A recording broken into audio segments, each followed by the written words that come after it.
Olá pessoal, tudo bem com vocês? Estamos trazendo a parte final, sobre o coração. Se inscrevam, comentem, compartilhem, e deixem seu gostei. Obrigada! Nos encontramos no próximo vídeo, com mais algum assunto interessante.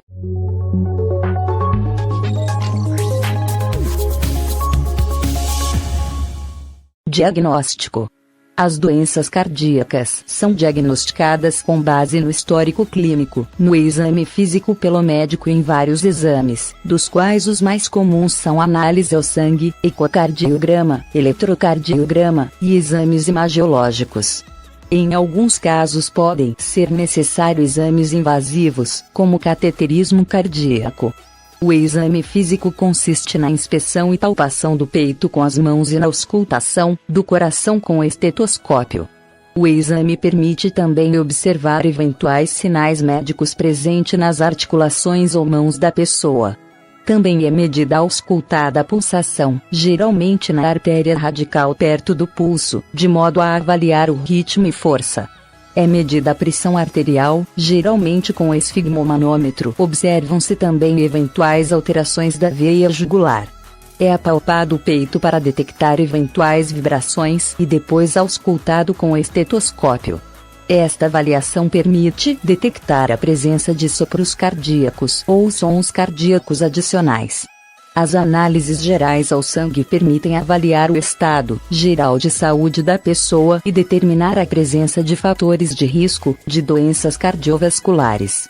Entre os parâmetros mais comuns estão o hemograma, que permite detectar anemia, e a medição dos metabólicos, que permitem detectar alterações nos eletrólitos. Pode também ser realizado um perfil lipídico e o exame à glicose em jejum, para avaliar os níveis de colesterol e diabetes. Em muitos casos pode ser necessário um coagulograma para determinar a dose correta de anticoagulantes. Entre os exames específicos, podem ser realizados exames à troponina. A troponina é um biomarcador específico para doenças cardíacas, sensível à insuficiência no fornecimento de sangue pelo coração, sendo libertada 4 a 6 horas após a lesão e atingindo um pico entre as 12 e 24 horas. Podem também ser realizados exames peptídeos natriuréticos cerebrais, um biomarcador cujos níveis aumentam na presença de maior espaço do ventrículo esquerdo, e permite avaliar a insuficiência cardíaca. O exame CPKMB oferece informações sobre o funcionamento de sangue do coração, embora seja menos específico e sensível do que os biomarcadores. Um eletrocardiograma é um exame que registra a atividade elétrica do coração por meio de eletrodos, colocados na pele. O eletrocardiograma permite detectar distúrbios no ritmo cardíaco, e detectar quando não existe irrigação sanguínea suficiente no coração. Em alguns casos, pode haver suspeita de anomalias que não são imediatamente observáveis no eletrocardiograma.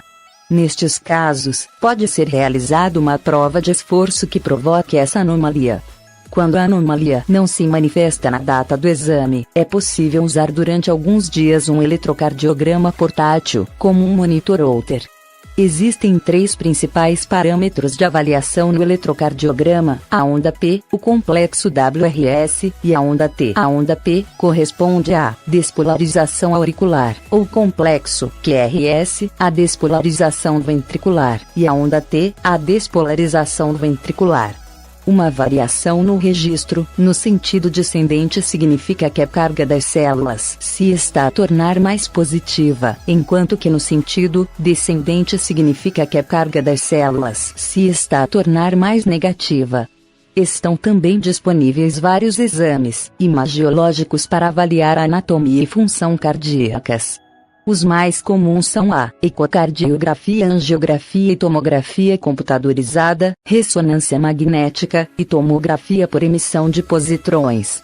Um ecocardiograma é uma ecografia do coração que permite avaliar a função cardíaca, detectar doença nas válvulas e procurar anomalias.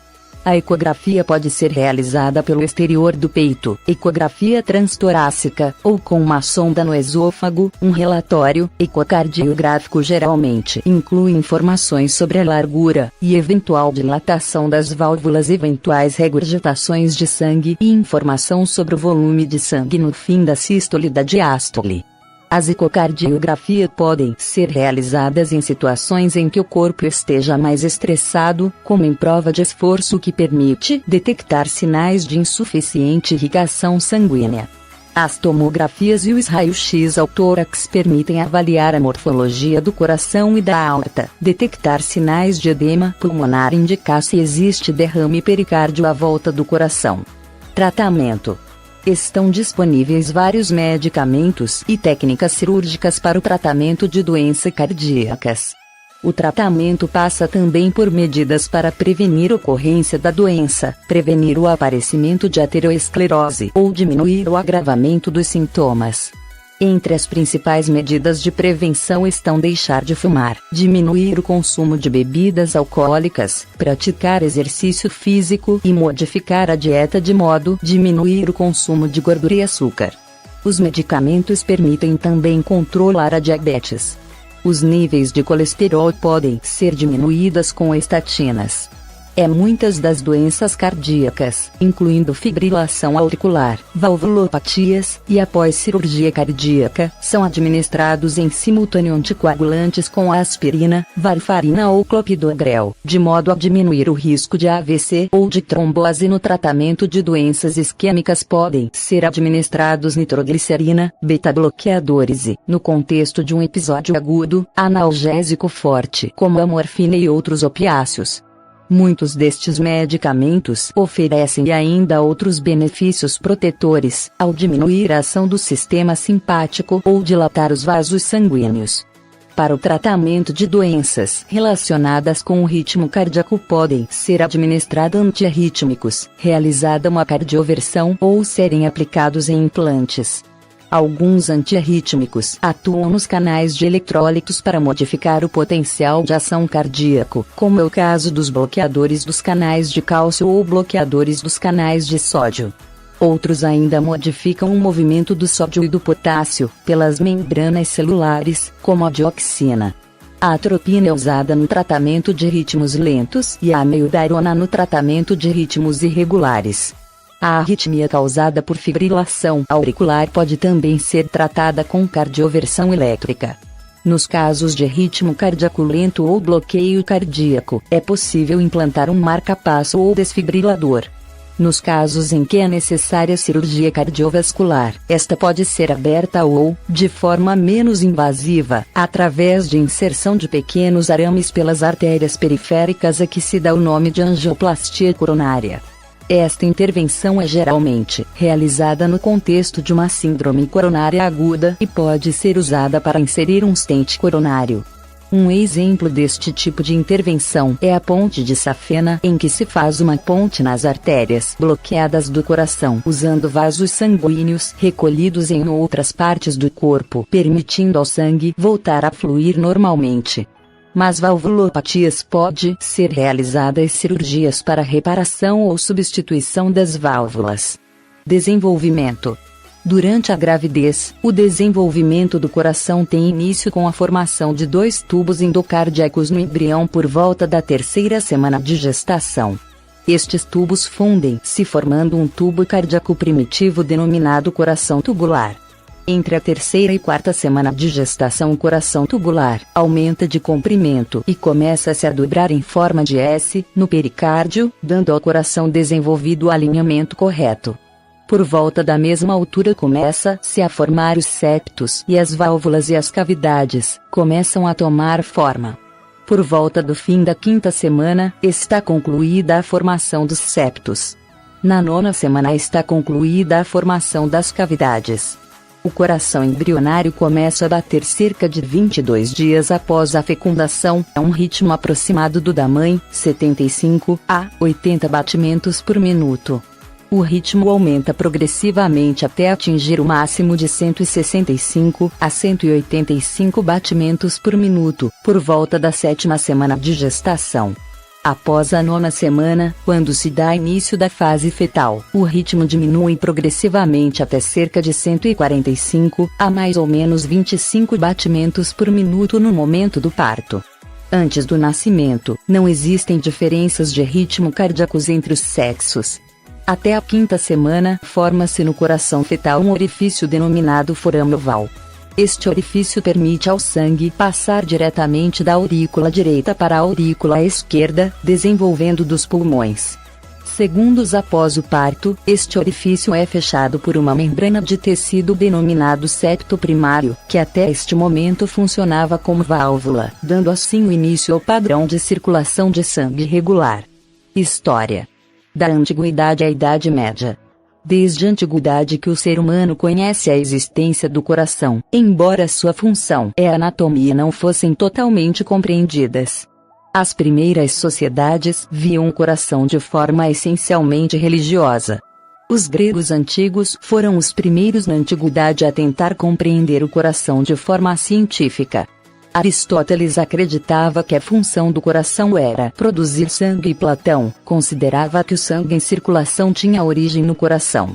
Hipócrates observou que o sangue circulava ciclicamente do corpo para os pulmões através do coração. O anatomista Erasístrato, que descobriu as válvulas cardíacas, observou também que o coração atuava como uma bomba e que fazia dilatar os vasos sanguíneos. Descobriu ainda que tanto as artérias como as veias irradiavam a partir do coração, tornando-se progressivamente mais estreitas à medida que se afastavam do órgão. No entanto, acreditava que continha o ar e não sangue. No século II, o médico grego Cláudio Galeno foi o primeiro a distinguir o sangue venoso, vermelho escuro, do arterial, mais claro e menos espesso, e concluiu que cada um teria diferentes funções. No entanto, acreditava que o sangue arterial era criado a partir do sangue venoso ao passar por poros entre os ventrículos, onde receberia ar dos pulmões através da artéria pulmonar. Ao observar que o coração é o órgão mais quente do corpo, sugeriu que seria um órgão responsável pelo calor corporal. Galeno acreditava também que não era o coração que bombeava o sangue, apenas que o sugava durante a diástole, e que o sangue fluía a movimento pela pulsação das próprias artérias. As propostas de Galeno só seriam questionados cerca de um milênio mais tarde. A primeira descrição da circulação coronária e pulmonar foram publicadas pelo médico árabe Ibn el-Nafes, na obra O Comentário sobre o Cânone da Medicina de Avicena, editada em 1242. Nafis observou que o sangue passava pela circulação pulmonar, e não entre os ventrículos, como acreditava Galeno. A publicação foi mais tarde traduzida para latim, por Andrea Otago. Idade Moderna. No início da Idade Moderna, a comunidade acadêmica na Europa continuava a ser denominada pelas ideias de Galeno, as quais foram adotadas como cânone pela própria Igreja. Em 1543, Andreas Vesalius publicou a obra De Humani Corporis Fabrica, na qual questionava algumas das crenças de Galeno sobre o coração. No entanto, esta obra foi considerada uma afronta à autoridade e sujeita a uma série de ataques na época. Em 1553, Miguel Servet defendeu em Christianisme e restituiu que o sangue passa de um lado do coração para o outro por meio dos pulmões. Um dos grandes avanços na compreensão da corrente sanguínea no coração e no corpo aconteceu com a publicação em 1628 da obra De Motu Cordis, pelo médico inglês William Harvey. O livro de Harvey descreve de forma precisa a circulação sistêmica e a força mecânica do coração, tendo tornado obsoletas as doutrinas de Galeno. No início do século XX, embora trabalhando de forma independente, o médico alemão Otto Frank e o médico inglês Ernest Starling publicaram vários estudos sobre o coração que seriam sintetizados no mecanismo de Frank Starling. Embora as fibras de Purkinje Rufeinschies já tivessem sido descobertos no século XIX, a sua função específica no sistema de condução elétrica permaneceu desconhecida até a publicação, em 1906, da monografia de Sunão Tavara.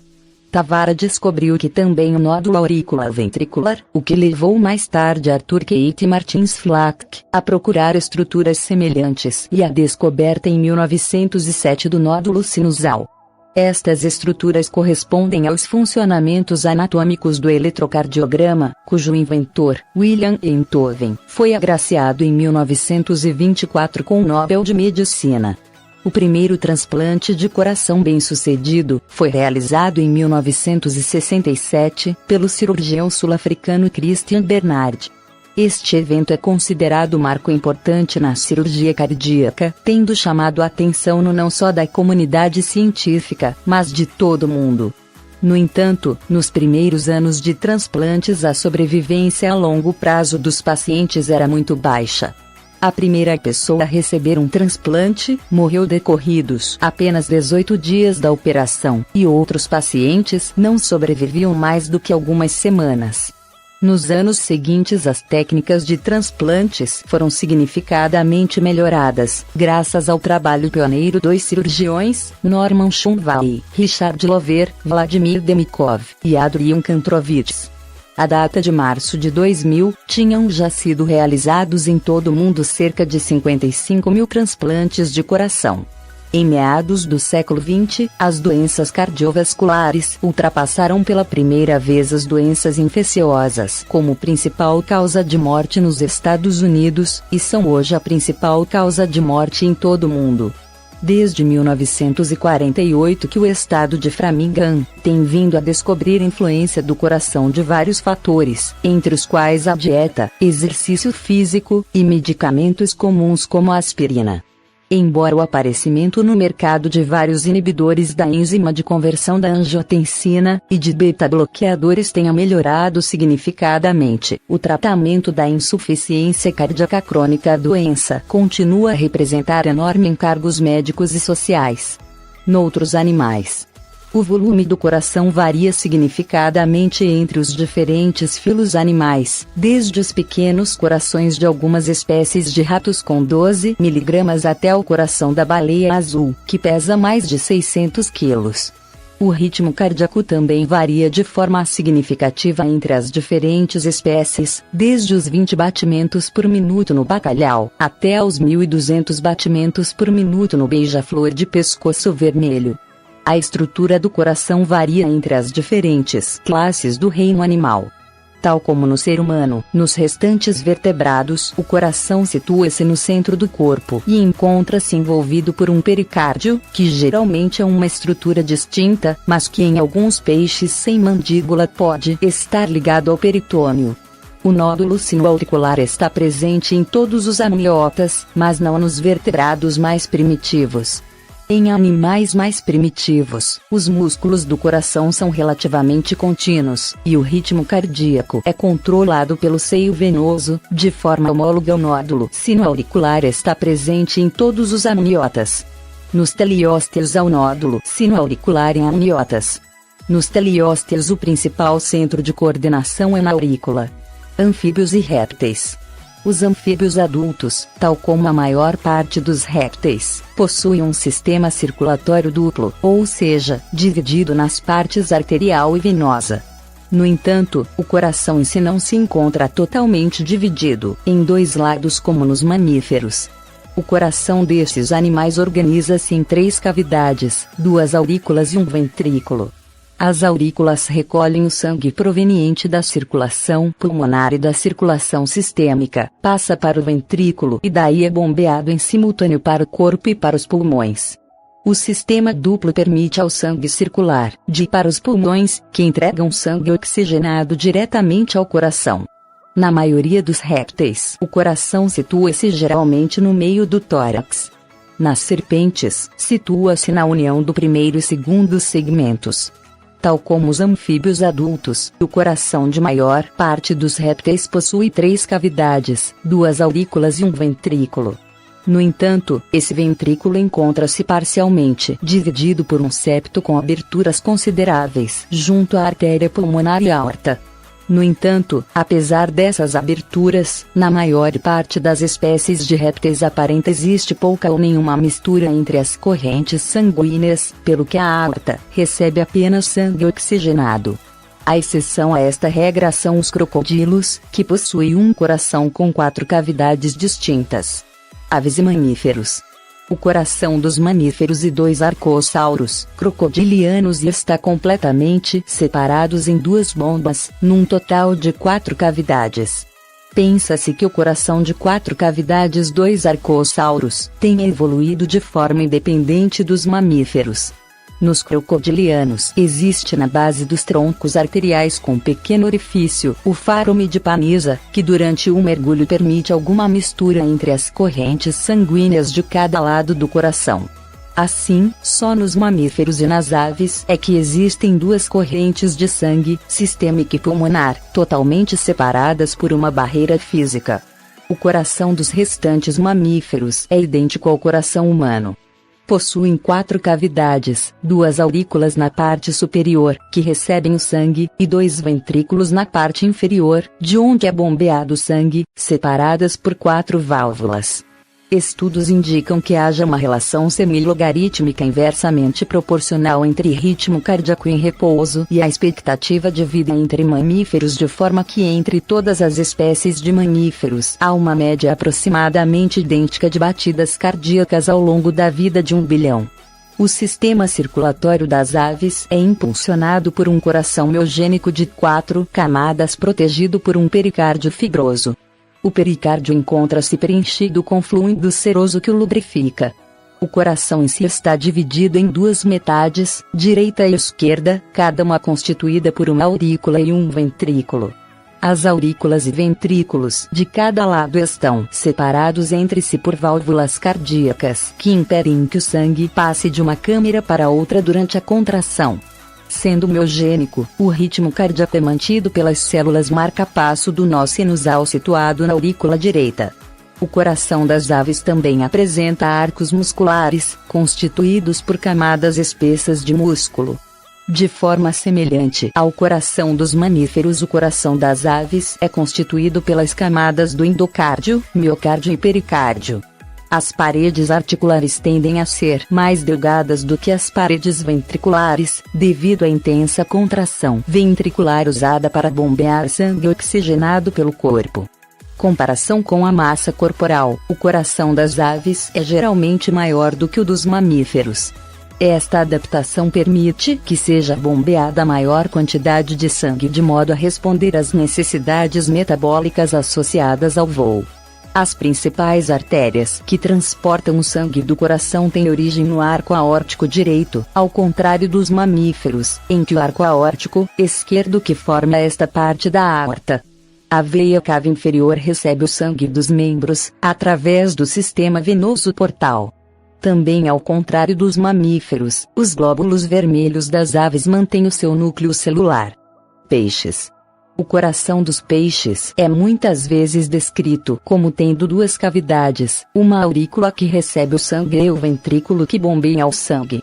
No entanto, apresenta também 2 compartimentos, um de entrada e um de saída, que alguns autores classificam como cavidades.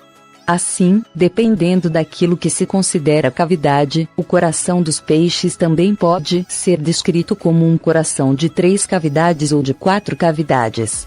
A aurícula e o ventrículo são por vezes denominados cavidades verdadeiras, enquanto as restantes são denominadas cavidades acessórias. Os peixes primitivos apresentam um coração de 4 cavidades. No entanto, essas cavidades estão dispostas de forma sequencial, pelo que este coração primitivo é o significadamente distinto do coração dos mamíferos e aves.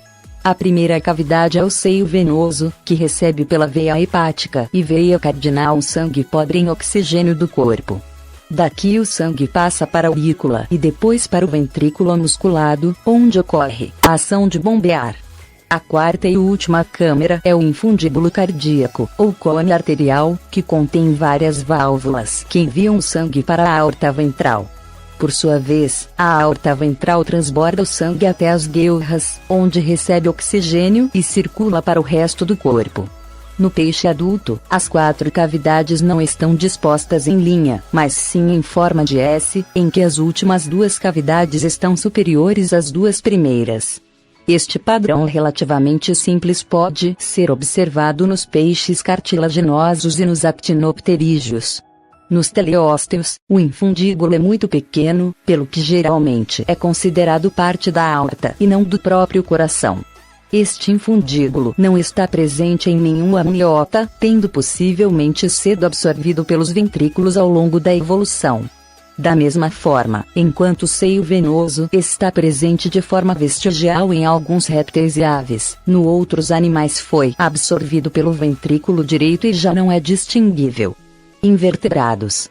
Os artrópodes, como os insetos, aracnídeos, miriápodes e crustáceos, bem como a maior parte dos moluscos, possuem um sistema circulatório aberto. Neste sistema, o sangue pobre em oxigênio é armazenado em cavidades à volta do coração, e lentamente vai permeando a parede do coração através de pequenos canais unidirecionais. Este sangue é bombeado pelo coração para a hemocele, uma cavidade entre os órgãos. O coração dos artrópodes é geralmente um tubo muscular que se estende desde a base da cabeça ao longo de todo o comprimento do corpo. Em vez de sangue, estes animais possuem hemolinfa. A molécula de transporte de oxigênio mais comum entre os artrópodes é a hemocianina, só se encontrando hemoglobina em algumas espécies. Os cefalópodes têm 2 corações branquiais e um coração sistêmico. Os corações branquiais possuem 2 aurículas e 2 ventrículos, cada um tem a função de bombear sangue para as guelras, enquanto que o coração principal tem a função de bombear sangue para o corpo. Do corpo para o coração, veias que transportam o sangue oxigenado dos pulmões para o coração. Nota-se que não são os músculos que fazem com que as válvulas se abrem. A abertura é o resultado da diferença de pressão entre o sangue nas aurículas e nos ventrículos.